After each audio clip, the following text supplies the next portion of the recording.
This is Shaun Sport in podcast form. Cricket Night of Nights was on last night. Fantastic news for West Australians as well. We'll start with Ash Gardner because what a season she had. It's wonderful, apparently. Season. Wonderful according season. to the news. Shaun, just hear that? She had a wonderful season.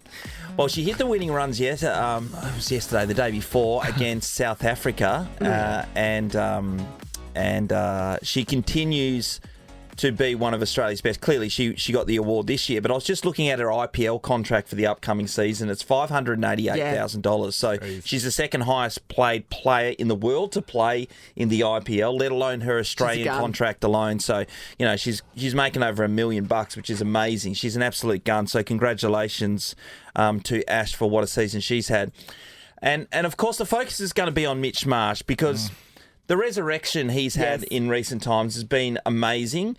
And the Marsh family, in Australian eyes, I'm talking from the East Coast. Obviously, everyone in WA have embraced the Marsh family. But from the East Coast, they have piled shit on them for a long time and said that they were getting a free run. He was being booed at the MCG 4 or 5 years ago. What do you mean free run? What's their issue? I think the issue, Nath, was because they had a name. Okay, so tall poppy syndrome. Yeah, and Shaun came in, and Shaun is one of the most talented sportsman you've ever seen, and batter stylistic is unbelievable. But they went for him at the drop of a hat. Anytime he didn't make a score, they went for him, and I reckon he would have gone on to have an enormous career, a bigger career than what he did if the naysayers had to let him be for a while. I reckon for sure. And then Mitch comes in, and then they started going him that he wasn't making runs at times, and he had a bit of a lean period. But most people get the benefit of the doubt. They didn't. They got the lemon and sauce, and they had to cool their jets on the sideline and learn to love and enjoy themselves, not being at the top of not getting the opportunity to play at the top of their game, if you know what I mean. Mitch said he genuinely thought he would never play Test cricket again. And so to claw his way back in and then win the Allan Border Medal is extraordinary. Can I say, that speech that he did last night, and I'm guessing you're going to play some of it, that speech was beautiful. It was funny. He said everything in the right moment. It was, and you can tell it wasn't rehearsed. It was just coming from the heart. I don't think he expected to win. That's why. How can the naysayers look at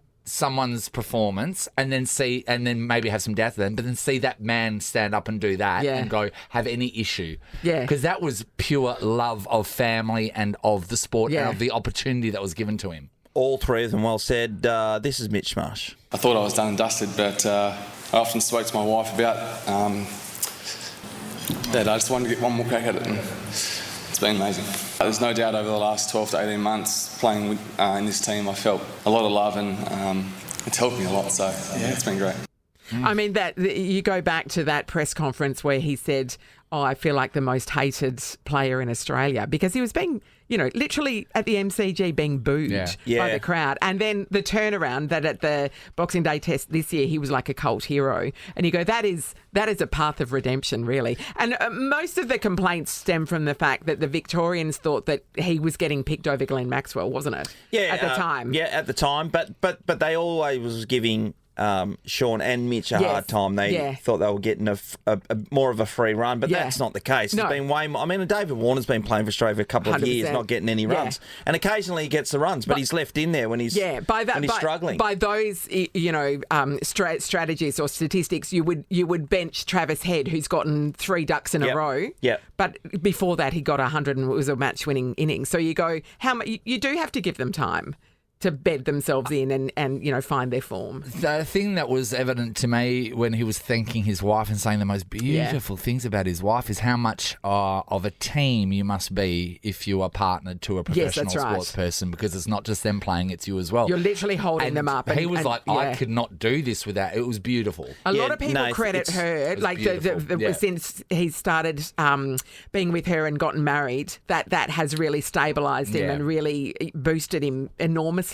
Yeah, so, I agree with that. And collectively, and you go back to the team factor, his family, they are so tight together, right? So extended Shaun, family Michelle, too. Like the obviously Brad Shepard's his cousin. They do a lot of stuff together. Like Shep was there when he proposed to Greta, because the family just get around one another. So and one of the reasons why is because they've been in the spotlight since they were little kids with their dad and stuff like that, and people throwing shit at them. Really, let's be honest, from a long way. away. So they've really closed in on each other and they support each other.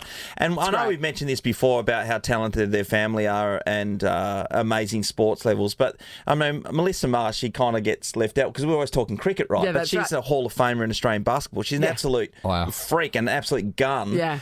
I am a bit upset though. Mm-hmm. Well, he was dishing out the thank yous to everyone that has helped him along the way, and there was one significant moment in Australian cricket history that actually propelled him on the trajectory on the path to redemption. That he went there, and that was when he drew blood on me, and then the elixir we've called it. Yeah, and it was that when I bled for him. Yep, it released his true potential.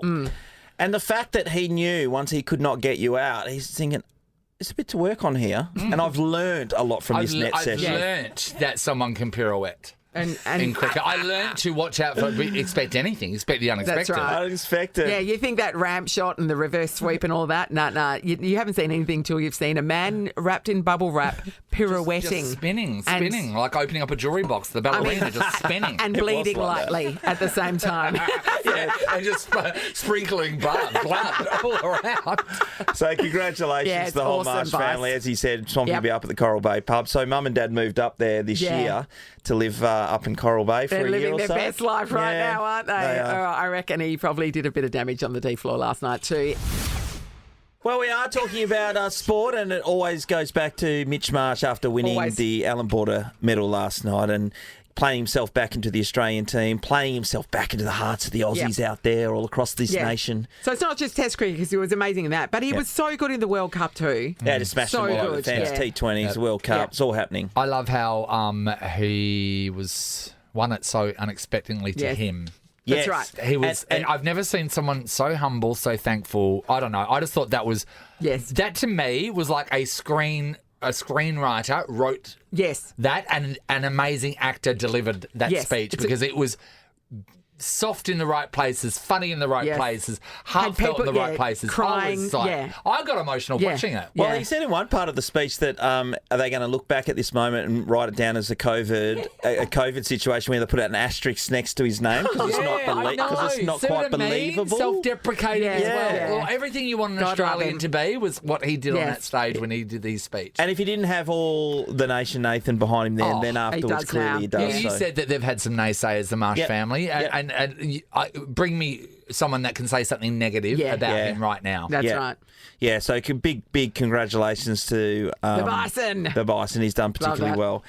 I want to make mention too, so the footy season is fast approaching. It's been going under the radar. The AFL players have had a few days off up until a couple of days ago, so they had like a long weekend, long weekend, and now they're right back into it. Pre-season scratchies will get underway very shortly.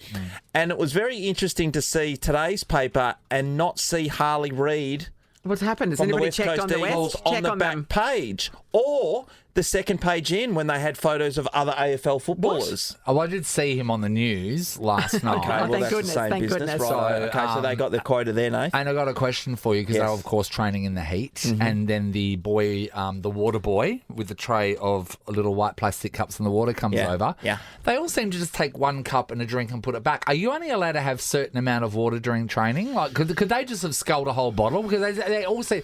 There was no way from doing that exercise one tiny cup of water was going to replenish you enough. But yet they all seem to drink it and then run back off. But maybe he comes out frequently. So what's the deal? Talk to me about water. No. They would just put out, I don't know how many that holds, that tray that he's coming out with. Yes. But no, there's no rules against how much he would have gone back in, filled it up and brought it out again 3 minutes later. But the interesting thing is, because a lot of people keep asking me, oh, God, would you train in this heat? Do they train? Well, you have to. It's 41 degrees. So many years ago, it used to be detrimental to your health, obviously, if you're outside burning the boots. What nearly killed Pav? Yeah, that happened to Pav day one.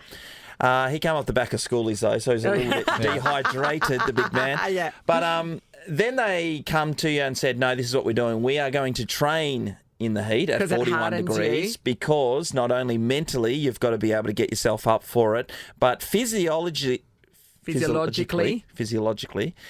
I think the heat creates more red blood cells. Yeah, right. So it's almost like around the body and just training, essentially. Yeah. Essentially. So, which is the hot yoga theory? But then wouldn't you just start? Next year they're going to have a whole different thing. This is the worst thing you've ever done. There are risks. If it's so hot and you're doing so much exercise and you're making so much blood, They're just Too much blood. pouring out of your eyes and stuff. wouldn't training look like a horror scene? People bleeding from their eyes, their ears, coming out of their fingernails. All right, another 20 minutes of ground balls. Stop making blood now. Stop making blood. Oh, they change it all the time. You know, it's science so is always funny. progressing, I suppose, isn't it? Yeah. I'm certain there'll be ice baths after training, but they are training the top-level athletes. Today's a day when you're not going to hate an ice bath. You've really got to savour it, aren't you? So Damien Drum, who I hated as our coach, right? I've said that a million times over. So he used to come out, right, and flick his... He used to come out on those days when it's 40 degrees, 41 degrees, and he'd wear this bucket hat, and he'd have his socks pulled up to his knees, because that's what he always... That was him with sneakers. Oh, because it looks good. Like Jerry Seinfeld. But anyway, he'd flick his legs behind him and jog on the spot. And he'd say this thing, right, and he'd want all the players to do it, which it's been hotter, it's been hotter, it's been hotter. And then... mentally, you're up for the training session, and then you go out there and run around there. Yeah. So on those cold days, it's been colder, mate. It's been worse than this. It's been colder. Nah, those tricks I guarantee wouldn't have worked on me. No. You say, no, it hasn't. No, it hasn't. I've got some statistics here, and it has not. My eyes are bleeding because I'm making too much blood. Shaun Sport is a Nova podcast. For more great comedy shows like this, head to novapodcast.com.au.